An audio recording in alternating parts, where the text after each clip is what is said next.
ഞങ്ങൾ ധനുഷ്കോടിയിലേക്ക് ഒരു യാത്ര പോയി. എന്താണ് ധനുഷ്കോടി? ഒരുപാട് ചരിത്രങ്ങൾ ഉറങ്ങുന്ന ഒരു പ്രദേശമാണ് ധനുഷ്കോടി. നമുക്കവിടുത്തെ കഥ പറയാം.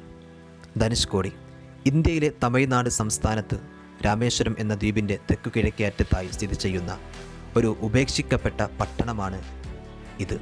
രാമേശ്വരത്തിന് തെക്കു കിഴക്കായി ശ്രീലങ്കയിലെ തലൈമന്നാറിന് ഏകദേശം 18 മൈൽ പടിഞ്ഞാറായി ഇത് സ്ഥിതി ചെയ്യുന്നു.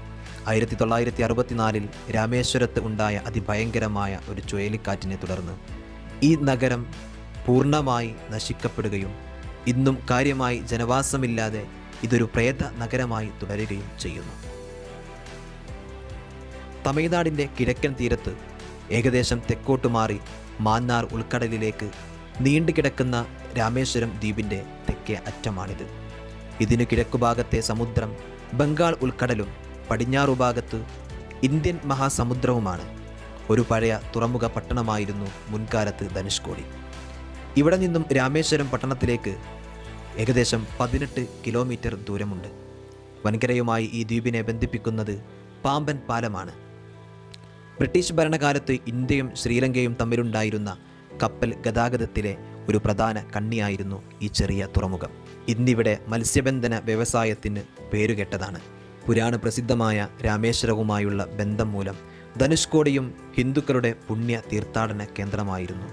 1964 ഡിസംബർ 22 മുതൽ 25 വരെ വീശിയടിച്ച ചുഴലിക്കാറ്റിൽ സമുദ്രനിരപ്പിൽ നിന്ന് അധികം ഉയരത്തിലല്ലാതെ ഒരു വലിയ മണൽത്തിട്ട പോലെ കിടന്ന ധനുഷ്കോടി പ്രദേശമാകെ തകർന്നടിഞ്ഞിരുന്നു.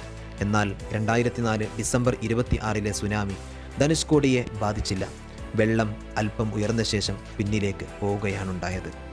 എന്താണ് 1964 ചുഴലിക്കാറ്റ്? ധനുഷ്കോടിയെക്കുറിച്ച് പറയുമ്പോൾ നമുക്ക് പറയാനുള്ള വാക്യം ഈ ചുഴലിക്കാറ്റിനെ കുറിച്ച് മാത്രമാണ്. രാമേശ്വരത്തിന് ചുറ്റുമുള്ള തീരപ്രദേശം അത്യന്തം അപകട സാധ്യതയുള്ളതാണ്. ജിയോളജിക്കൽ സർവേ ഓഫ് ഇന്ത്യ നടത്തിയ ഒരു പഠന റിപ്പോർട്ട് അനുസരിച്ച് കടൽ തീരത്തിനു ലംബമായി ഭൂമിയുടെ പുറംതോടിലെ ടെക്ടോണിക് ചലനം കാരണമായി 1948 1949 ധനുഷ്കോടിയുടെ തെക്കൻ ഭാഗത്ത് മാന്നാർ ഉൾക്കടലിനെ അഭിമുഖീകരിക്കുന്ന ഭാഗം ഏകദേശം 5 മീറ്ററോളം മുങ്ങിപ്പോയിട്ടുണ്ട് എന്നാണ്.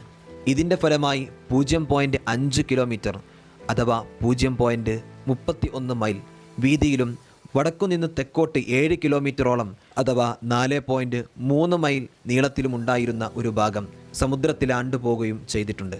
1964 ഡിസംബർ 17 തെക്കൻ ആൻഡമാൻ കടലിൽ 5N93 ഈ ദിശയിൽ ഒരു നിമ്നമർദ്ദം രൂപം കൊള്ളുകയും ഡിസംബർ 19 ഉഗ്രപ്രതാപിയായ ചുഴലിക്കൊടുങ്കാറ്റായി മാറുകയും ചെയ്തു.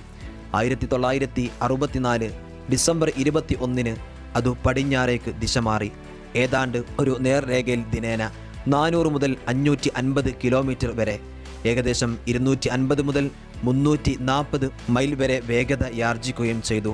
ഡിസംബർ 22 അത് ശ്രീലങ്കയിലെ വാവുനിയ കടക്കുകയും 1964 ഡിസംബർ 22-23 വരെ അർദ്ധരാത്രിയിൽ ധനുഷ്കോടിയിൽ ആഞ്ഞടിക്കുകയും ചെയ്തു. ആ ദിവസത്തെ കാറ്റിൻ്റെ ചലനവേഗത മണിക്കൂറിൽ 280 കിലോമീറ്ററും അഥവാ 170 മൈൽ, തിരമാലകൾ 7 മീറ്റർ അഥവാ 23 അടി ഉയരത്തിലുമായിരുന്നു ഉണ്ടായിരുന്നത്. ഡിസംബർ 22 ചുഴലിക്കാറ്റിൽ കണക്ക് കൂട്ടിയത് പ്രകാരം പട്ടണത്തിലുണ്ടായിരുന്ന ഏകദേശം 1800 പേർ മരണമടങ്ങുകയും സ്റ്റേഷനിലേക്ക് അടുത്തുകൊണ്ടിരുന്ന പാമ്പൻ ധനുഷ്കോടി പാസഞ്ചർ ട്രെയിനും അതിലെ 115 യാത്രക്കാർ ഉൾപ്പെടെ ഒലിച്ചു പോവുകയും ചെയ്തു. പട്ടണം മുഴുവനും ഒറ്റപ്പെടുകയും ഉപേക്ഷിക്കപ്പെടുകയും ചെയ്തു. ഈ പ്രദേശം ജീവിത യോഗ്യമല്ലാത്തതിനാൽ മദ്രാസ് സർക്കാർ ധനുഷ്കോടിയെ ഒരു ഗോസ്റ്റ് ടൗൺ ആയി പ്രഖ്യാപിക്കുകയും ചെയ്തു.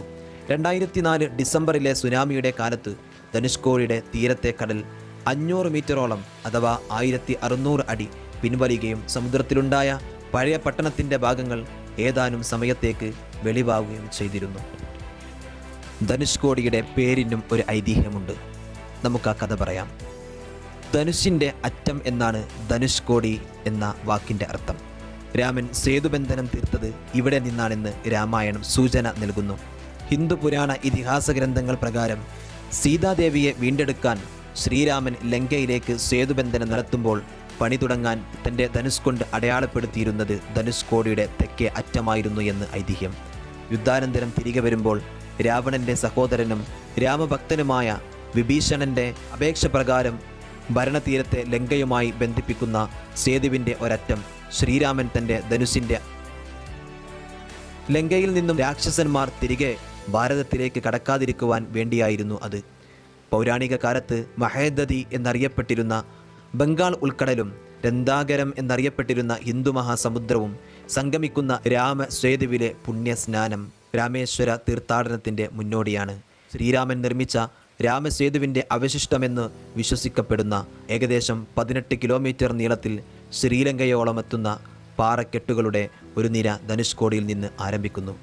ഭാരതത്തിലെ ഹിന്ദു വിശ്വാസപ്രകാരം കാശി തീർത്ഥാടനം പൂർത്തിയാകണമെങ്കിൽ രാമേശ്വരം ക്ഷേത്ര ദർശനവും സേതു സ്നാനവും കൂടി പൂർത്തിയാക്കേണ്ടതുണ്ട്. സംസ്കൃതത്തിൽ സേതു എന്ന വാക്ക് പാത, പാലം, മാർഗം മുതലായവയെ സൂചിപ്പിക്കുന്നു. ആധുനിക കാലത്ത് സേതു എന്ന വാക്ക് കൂടുതലായും ലങ്കയിലെത്താൻ ശ്രീരാമൻ നിർമ്മിച്ച പാലം എന്നതിനെ സൂചിപ്പിക്കാൻ ഉപയോഗിക്കപ്പെടുന്നു.